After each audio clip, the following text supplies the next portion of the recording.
Living Corporate is brought to you by the Leadership Range, a podcast within the Living Corporate Network.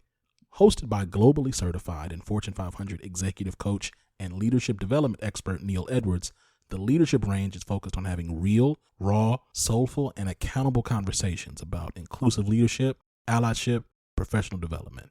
Every week is a new episode with new learning and new actions to take on to grow inclusively. Make sure you check out the Leadership Range everywhere you listen to podcasts.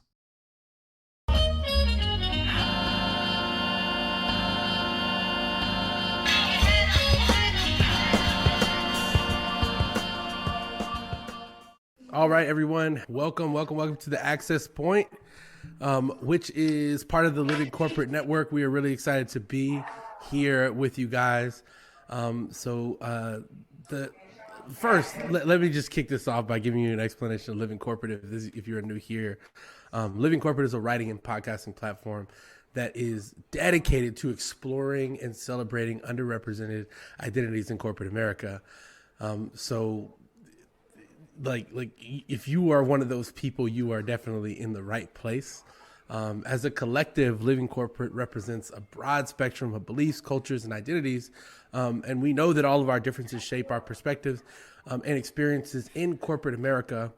Living Corporate wants to engage with other voices that often go unheard and have conversations out loud. So Living Corporate is for everyone. But specifically, we also want to focus on Black and brown people because those are our people. And so the Access Point is from Living Corporate. It is very much so in line with all of that. And so, Brandon, would you tell us about the Access Point?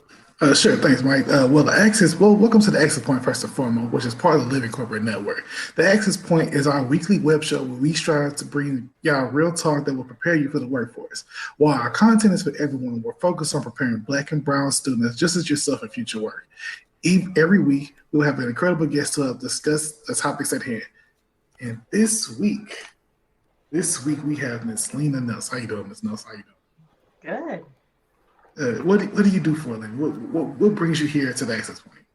Perfect. My name is Lena Nelson. I'm a young professional working in the Charlotte, North Carolina area.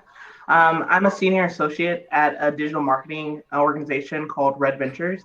Essentially, what we do is marriage of the analytics with the creativity. Someone with my background, I actually went to undergrad in finance.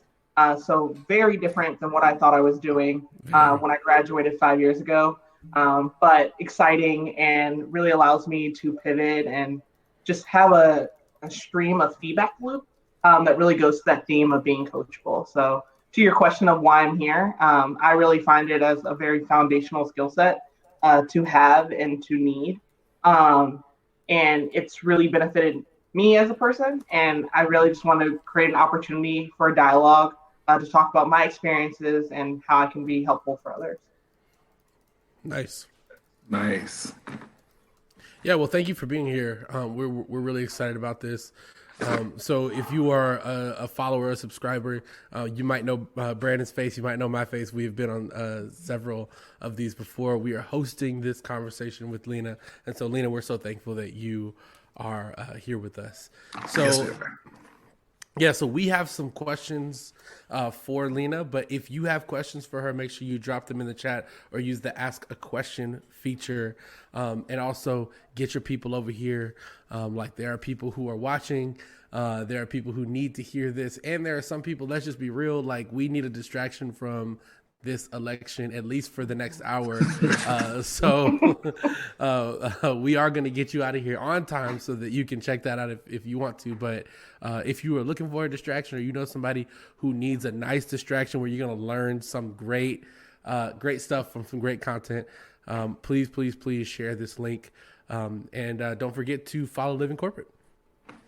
So let's jump right in. So the theme of this is about being coachable. Mm-hmm. And I think this is one of the most important things for any young career professional, simply because I argue that the college degree today means less than it ever has. So you're not just going to show up on day one and I got a master's in this, and they're like, oh, great, we'll listen to you. So, right. So first, why is it important to be coachable in your opinion? Yeah. To your point, we used to always joke when I worked for a financial institution, we would hate majors in finance, like hate them, like because they come with these preconceived notions of like what the job was and what they could do to be successful. I really loved people who had that mindset of just being a sponge and soaking up that information. I, growing up, was really into sports, so was a huge soccer fan. Okay. I don't know if anyone knows. I love Mia Hamm, Brianna Scurry. They were my idols. So like it was one of those things where growing up, Julie just being coached by them, exactly, would made me very excited. And one of the themes that I had from coaches were you're very teachable, you're very coachable. I may have not been the best athlete on the field, but I could receive feedback and iterate off of that feedback. And I think that's really what the value of being coachable means, is just being able to be open to receiving feedback, asking for that feedback, but not just stopping with receiving it, but actually doing something about it. And so how can you improve, how you can become better when you receive that? Yeah. Side note, do you like the English Premier League? I am not really into men's soccer. So like I will say that I am very like equal pay for equal work, but I am very into women's soccer. I will scream every 4 years, as well as I attend a lot of the local games, whether it's Washington Freedom in the DC metro area or even Carolina Pride. So super huge fan, probably one in like 1,000, but well, listen, the Houston Dash is my squad now. So my Premier League team is Arsenal. So if you are an Arsenal fan, shout out to everybody who's an Arsenal fan. Seems like a hot take.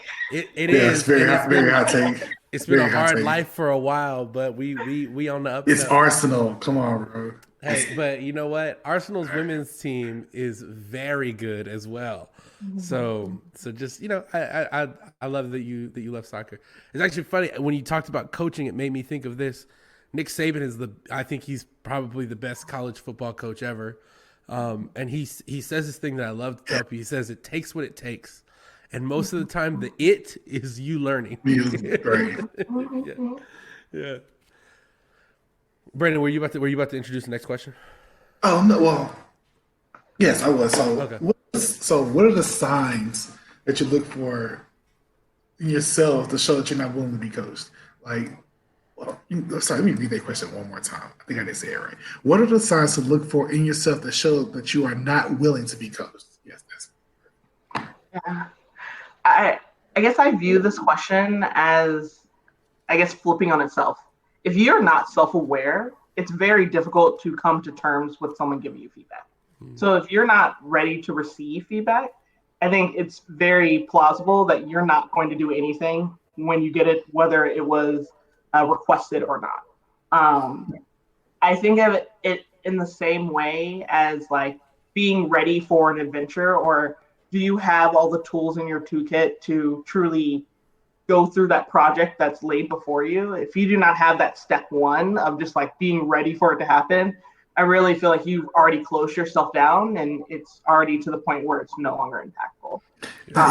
Is there a point to where you can open yourself up to be coachable? Like, for example, you may have that revelation one time where people just browbeating you on, hey, you need to get right, you need to do this, you need to do this, and then you just have that revelation like, oh yeah, I need to listen to them. So at what point does it become to where you want to be coachable, from not being coachable to being coachable? Yeah. So I would say this if we're looking at like being in the workplace, the first time I realized the importance of it was my peers were promoted before me. So it was just one of those things of like, what are they doing and what am I not doing to get to that next step? Obviously, there are other aspects that, from comparison standpoint, that may not be correct in making that assumption. But I think a really great check-in time is whenever there's mid-year reviews or whenever there are opportunities where it's more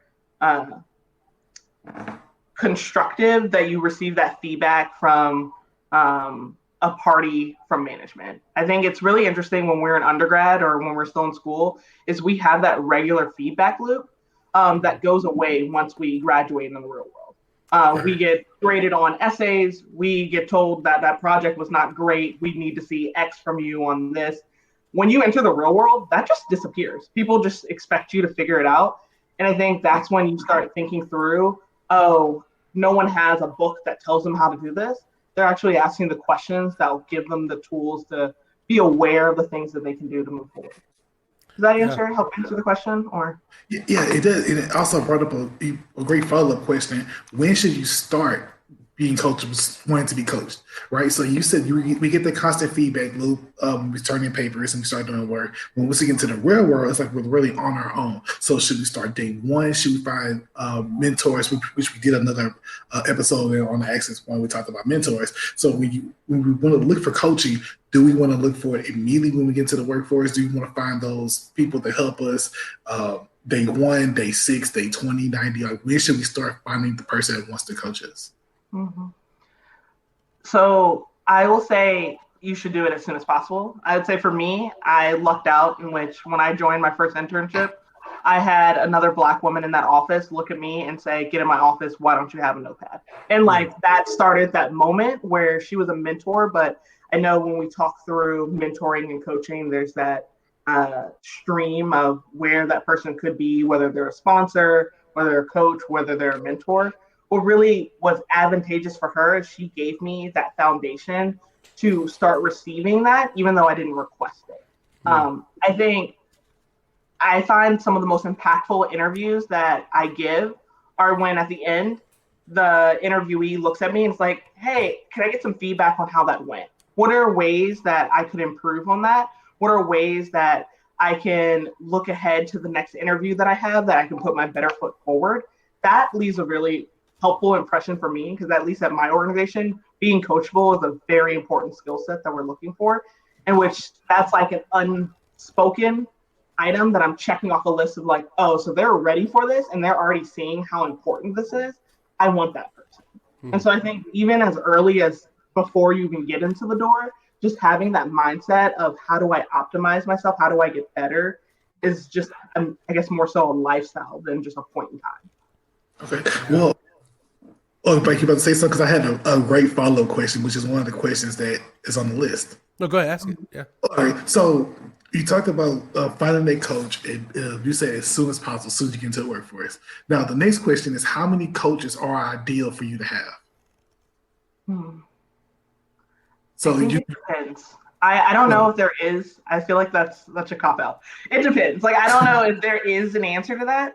I think for me, I have had as many as 3 coaches, at one point in time on one topic, like that I'm really looking for feedback, whether it's through my therapist or my performance coach, to if it's my manager and our developmental sessions, to my peers that I'm like, "Hey, can you look at how many times I use a filler word?" Just having people from different aspects and different perspectives give me that help that I could have to help flesh out that person that I can be. So I don't know if there is a proper amount of people in your life. I think it's more of the quality of that feedback you're receiving and the quality of that coach than the amount that you have, in my perspective. It's quality of quality. Yeah, absolutely. Yeah. So I mean, what is the ask like? Like, when if you were interested in getting feedback from somebody, what's the best way to ask for that feedback? I think the best way to ask for feedback is to be specific. So rather than be like, "Can you see how I performed on this call?" or "Can you give me feedback on this presentation?" Give a specific instance that you're really looking for. So, "Hey, can you please give me feedback on the amount of filler words?" Or, "Hey, I'm really looking at how I can be more influential with a partner and leading them through my story. Hey, does my story make sense? Am I have a beginning, a middle, and an end?"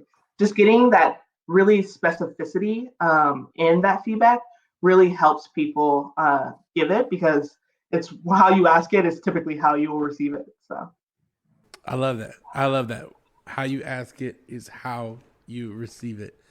Yeah, I mean, for me, this hits home, because this is something that I have wanted to do. I've tried to do at every single position that I've ever held. Like I told you guys before we started the show, I just started a new job.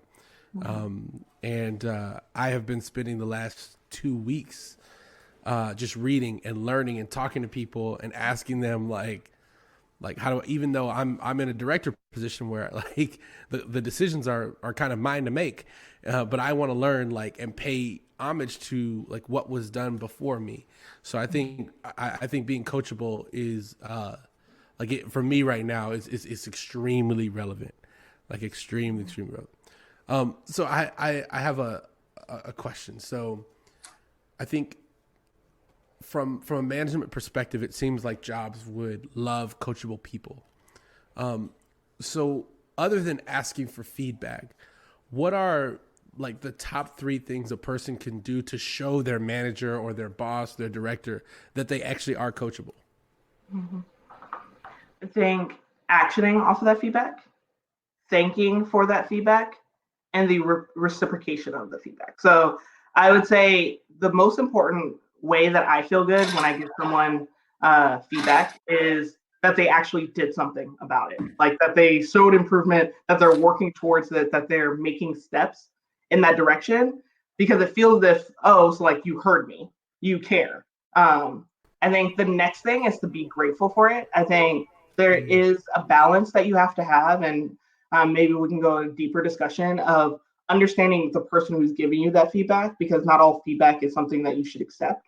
And really asking those questions of understanding how do you implement it is really important, because if you're not active in that discussion, you can either make an assumption and go a totally different direction and spin your wheels and not really even got to the crux of what that feedback is about. And then and I guess reciprocating that circle is just each one teach one. So like giving that to someone else, like being an active participant. And I would even say this is like being a really good team player in a sense of just giving that to your peers. You can give feedback to your manager. You can give feedback to your direct reports. It's just making sure that that's a continuous discussion, because people, I always see it as similar to if we're playing sports, you're only as good as your team. And so if there's someone lacking an aspect on your team, you want to make sure that you can work with them to help bring them up to speed, so that you're all at the same level. Love that. I love it. All right, so we have a question. Question is from Benita, faithful listener of ours. On the Access Point, she said, what are the reasonable time frames to see change and implement the change from your coach? Once again, going to go with the cop out of it depends. So I think it really matters. It really matters. Like I don't want to sound on like deaf ears. It really matters of what type of feedback it is. So is it as simple as, hey, the way that you are stressed, everyone else can see that.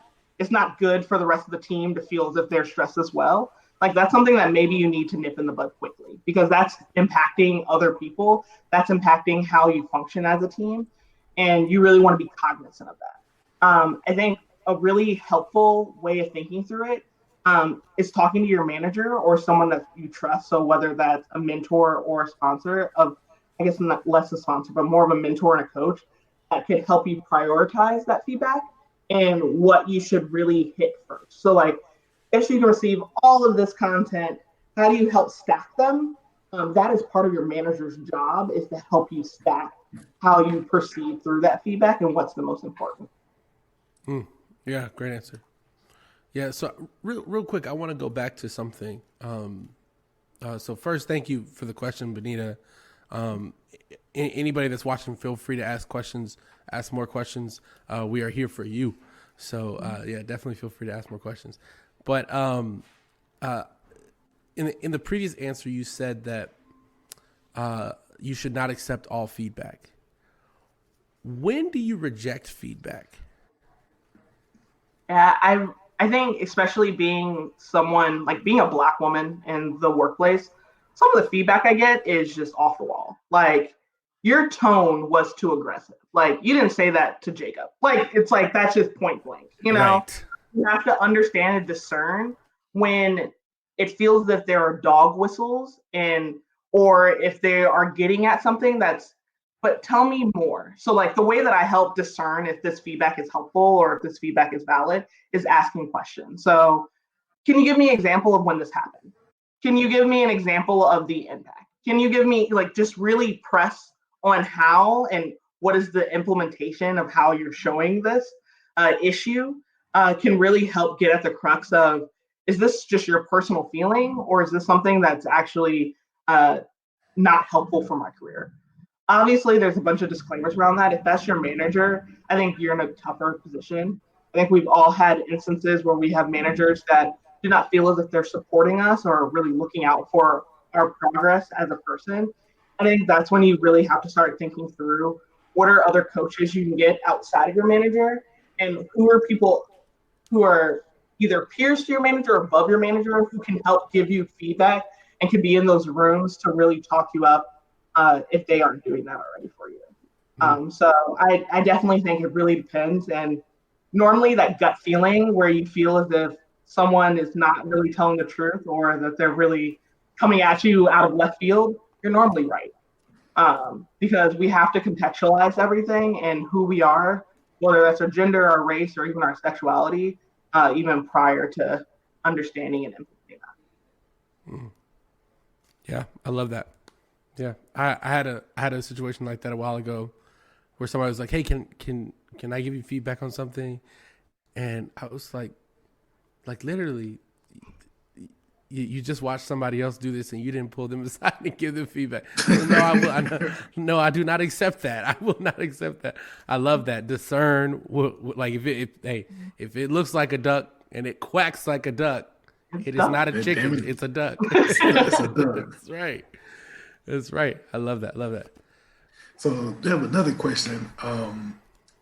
So we see every day on LinkedIn and these other companies, they want to model themselves as a career coach, right? So the question then becomes, do you need to pay for coaching? Like, do you want to just hire somebody for coaching? And if so, what's a reasonable price point? Like, do you need to do this as needed? Is it keep them on retainer? Like, should people go out and see professional coaching? And if so, what's the price point you think is reasonably acceptable?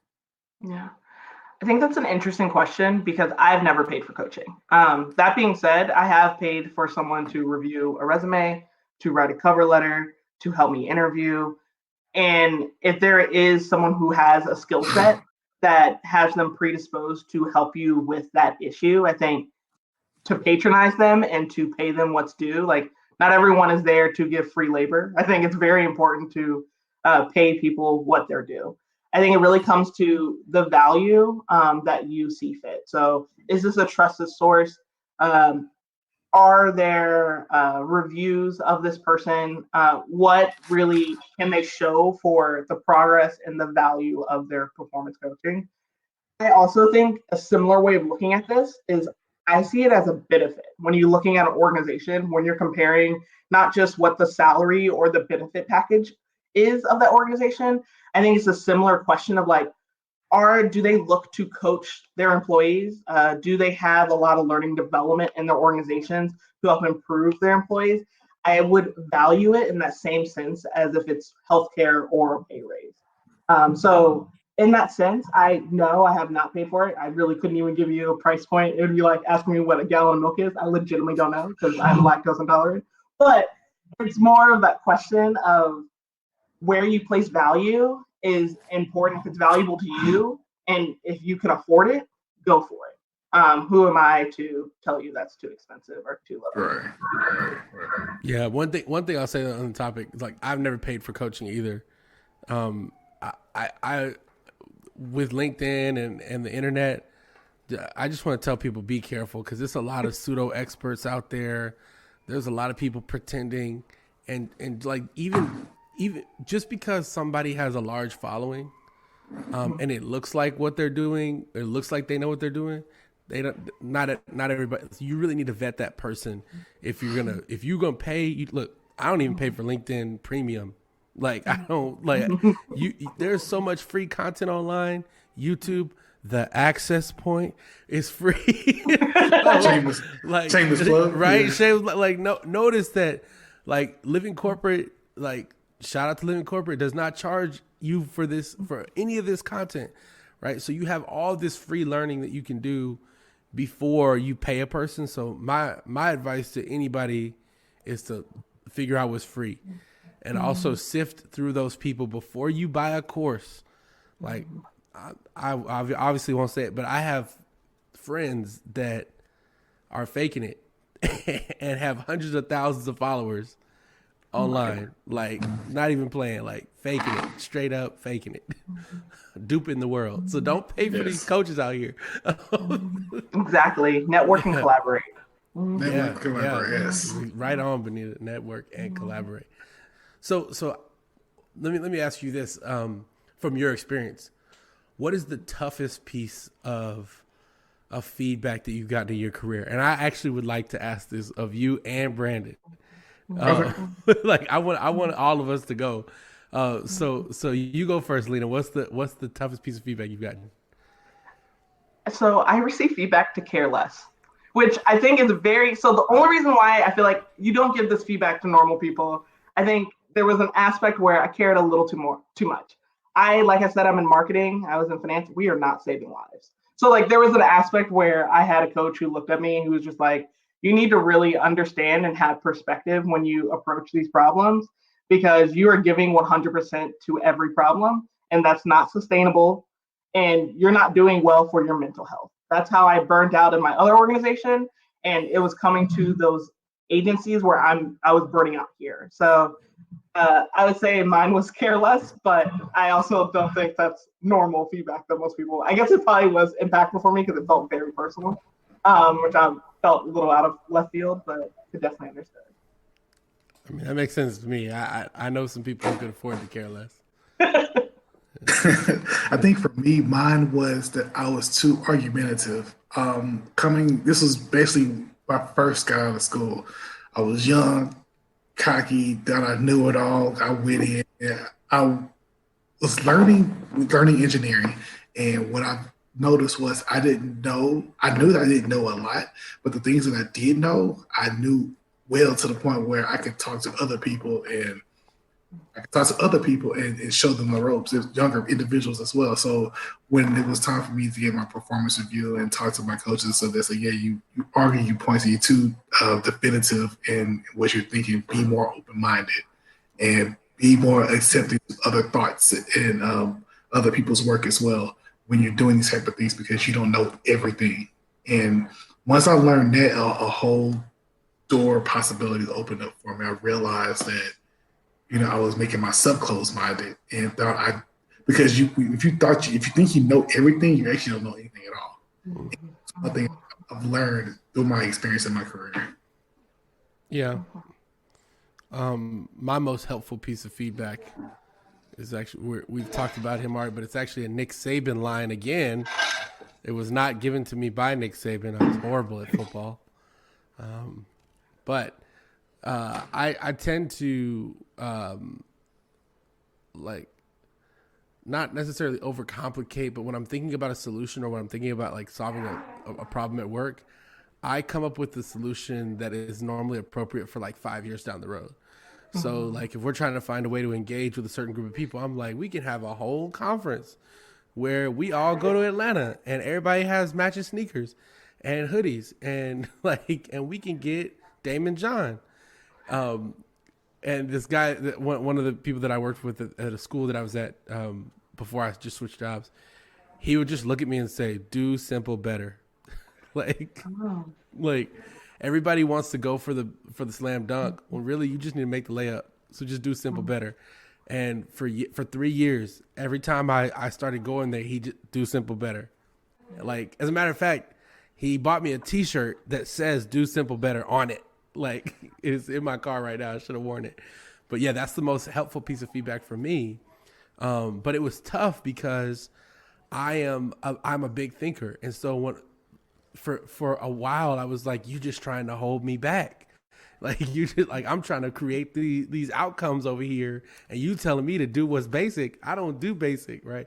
But for me, like, in the long term, that's been so much more helpful, because now I can break that 5-year vision down and say, oh, here's what we can do year 1. What can we do year 2? So let us know if you're watching. Let us know in the comments what the toughest piece of feedback that you have ever received in your career is. And we're going to move on to the next question. We going to move. Logistics are key. Yep. Set up step. That's right. Yeah. So what do you think, in your opinion, Lena, what's the long-term impact that being coachable and receiving feedback can have on a career? So I guess I see this more so. I did some research. So I did some Googles. In a sense of I did not go to school for this. I have only lived this.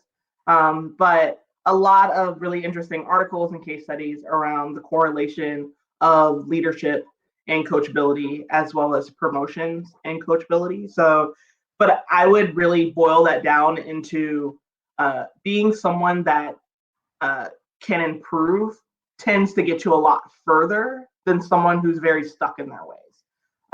And so I would say that's from my the way I look at my career is I still have no idea what I want to be when I grow up. I have no idea what that job is. I felt like as a kid I used to be like I want to be a CEO, and I'm like that seems like a lot. Like now it's like I want to have a good work-life balance and feel impactful at my job. And one of the ways that I feel impactful is feeling as if I'm growing. And so that's the way I see coachability is like if I'm in a space where I'm not getting regular feedback, I tend to plateau and all of a sudden my work product suffers and either it's a discussion of where I'm going or who's firing me. And so I think it's very helpful of understanding what drives you and how that feedback can help you grow in that direction. Yeah, I think that's a great point because when, like, the dilemma of any manager, director, or CEO is to hire talented people, and in my opinion, when talented people are not stretched and pushed via coachability and feedback, then they get bored and they look for the next project. And I know for me, I consider myself talented at what I do, and when I'm not being pushed, and when I don't have an opportunity to upskill or increase the responsibility of my role, I will leave a job. Like my resume will show you I will leave for a more exciting and challenging opportunity. So I think that's key. I love that. All right. So next question that we have is, what are the steps that an individual needs to do to prepare themselves to have a career coach? How can you get yourself ready? What steps do you need to take? Do you take a mental break to get yourself ready for positive and negative feedback? Do you need to go on a vegan diet or something? Do you need to exercise?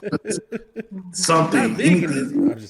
I'm saying just to do something to get themselves mentally ready for somebody to really break you down and build you back up. Like what steps does a person need to take? So I feel like in a lot of commercials of like weight loss, they're always like, what's your why? And I think it's in a sense of feedback of like, what's your why? So like, how do you define success? What is success for you? What will help you get there? And I think why you want to get there. I think those are very important to have in the forefront of your mind because while I said you have to be able to discern the feedback you're getting, there are also going to be feedback that's just going to be hard and it's going to be gut wrenching and it's going to make you question like, one, do I know who I am? And two, do I even want to do this? And so making sure that you have that why frame of mind and front of mind can really help lead you to make sure that you're able to receive that, have that open mind and the lack of ego to really go towards it. Now you brought up ego, right? Your experience with egos, right? Not just with you personally, but just in a general sense. How detrimental is your ego to being coachable? Yeah, I would say having an ego could be detrimental to you having your job. So like I think there are some aspects where like you will need to check your ego. Like you need to be in a framework that you, regardless of how much experience you may have on X subject, you don't know anything, and you should come in that perspective of willing and able to truly learn and gather in that space. But I think not having an ego is extremely important and being coachable and having feedback. I think it's similar to on a sports team. Like typically the star athlete that has the ego will be knocked down a couple pegs after a loss or after not receiving feedback from their coach. So like I think it's very important to check yourself and to really recognize where that's stemming from. And normally you have an ego in somewhere because you're trying to hide something. So like how can you help understand where that's being drawn from to help address it in the future. That's good. That's good. Damn. Leave ego out of it. Yeah. Ego will be bruised. Very. Yeah. I mean, I think that's like a great piece of advice for a lot of different areas of work. Man, I know during the first COVID shutdown, I mean, it seems like we're gonna have another one, but during the first COVID shutdown, I was working at a school that we had built. It's like I built the remote learning program for that school in August of 2019. And we had obviously, like, we didn't know the coronavirus. We were just like, let's see if we can do this. And the first thing our leadership said was like, we should have no ego about what we figured out. Because number one, we don't know if it's going to work next time. And number two, like, that's just not the way forward. And so that's a great piece of coaching for anybody who's listening that came from Lena, a golden nugget, which is leave your ego out of your job because it can cost you your job. Like, I've seen that happen in a couple places where people's ego cost them their job. Yeah. So, but before we hit our next question, I do want to, because you talked the last question, Brandon, was about preparing yourself to have a career coach. Right. I will say that even with the existence of I just want to give a quick plug to some free resources. Obviously like YouTube and Google, but there's a Slack channel called Career Commons. It is the largest active Slack channel, I believe, on the platform. It's more than 3,000 members, and it's run by a company called Teal. There's so much like peer coaching that goes on there, but if you're not looking for peer coaching, I realized we were like, don't be careful who you pay, but let me give you some people that you actually can look to pay. Obviously, Tristan is one of them. Tristan is a career coach. Tristan Layfield, who you'll hear on Living Corporate Podcast. Also, he's a co-host of the show. And somebody we had on the show, which is Julia Rock. She is also a phenomenal career coach and a sneakerhead, and she's from Houston, so just a lot going for her. But there's some great career coaches out there, and if you need connections to any of them, hit us up, and we'll be more than happy to connect you to somebody where your money will be well spent. Most definitely. Yeah. You want to hit that next question, Brandon? Sure. Get negative feedback from the person coaching you have an adverse effect on your career. Can someone intentionally give you the wrong advice or lead you down the wrong path where they jeopardize your career in the immediate term? And if you're somebody that doesn't really do any self-reflections, you may take that advice and it is actually negative towards you in your career, and it can adversely affect you in the years to come. Mm-hmm. No, I think it's really interesting. So I'll tell a quick story about how this has impacted me. When I worked in finance, you were to give information, but not to be heard. And there was an opportunity where we were on a partner call, and I spoke up because I knew the answer. And directly after that, I had feedback of like, don't talk unless you are spoken to. Like, we do not care what you say. Like, it was very aggressive. Granted, that says a lot about the culture of that institution. But I think the long aspects of that feedback is I was afraid to use my voice. So I was only going to bring up facts if I knew they were 100% right, which it is quite rare that you are 100% right on anything. And as a result, I would receive feedback of, you're too quiet in meetings, or it never really feels as if you're engaging with us in meetings. And it wasn't that I was afraid. It was just more of, I didn't want to be incorrect, and I didn't want someone to lash out again at me. So I think to your second point there, Brandon, it's really important to understand how it affects you, because that can feed into that imposter syndrome. That can feed into some of that more ill-gotten impacts to your mental health and physical well-being long after that feedback was received or given. I think another thing, a way of looking at it, I'll say yet again, as a Black woman, you have to be very careful of who people are and what their intentions are.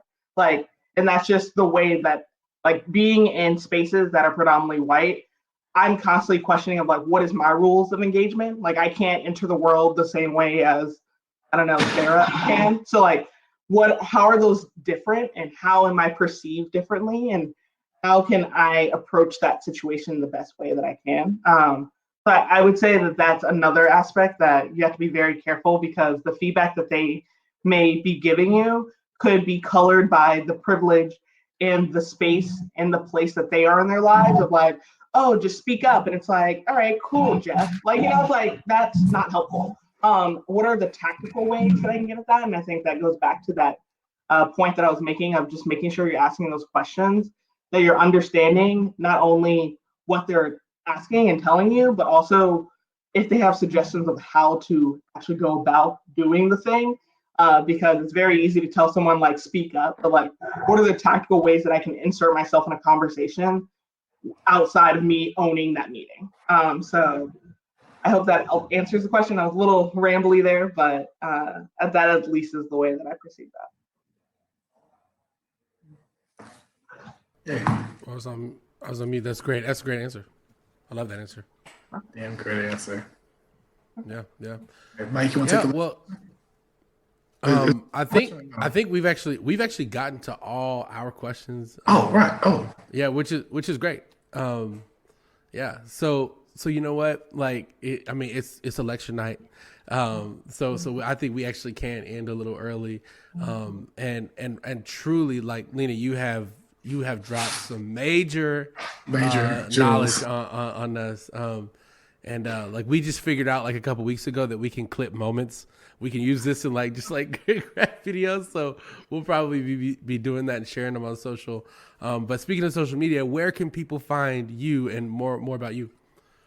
So I do not have non-personal social media. Okay. I think the best way to find me would probably be LinkedIn. And so that's just Lena M. Nelson.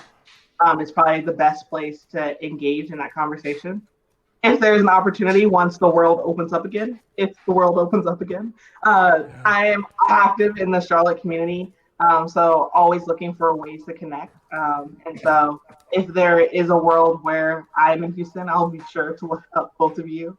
Yes, most to help definitely. continue this conversation, and I would definitely open that up for others that would. Great. Yeah. Great. So, if you're looking to connect with they're looking to connect with you, Brandon, where can they find you? They can find me on Twitter at Ghostface Sigma. And I'm also going to post my LinkedIn in the chat in just a second. Okay. Yeah, same. You can find me on LinkedIn. You can find me on Twitter at just Mike Yates. Also, remember to follow Living Corporate on Twitter and all the social medias at livingcorp_pod. Check out Living Corporate everywhere you can. Make sure you give it a follow so that you know what's coming next. Lena, thank you so much. Thank you so much. Thank you for the opportunity. This was fun and very new. So that's all good. Yeah, thank you everybody for watching. Really appreciate it. All right. bye. Bye. See y'all.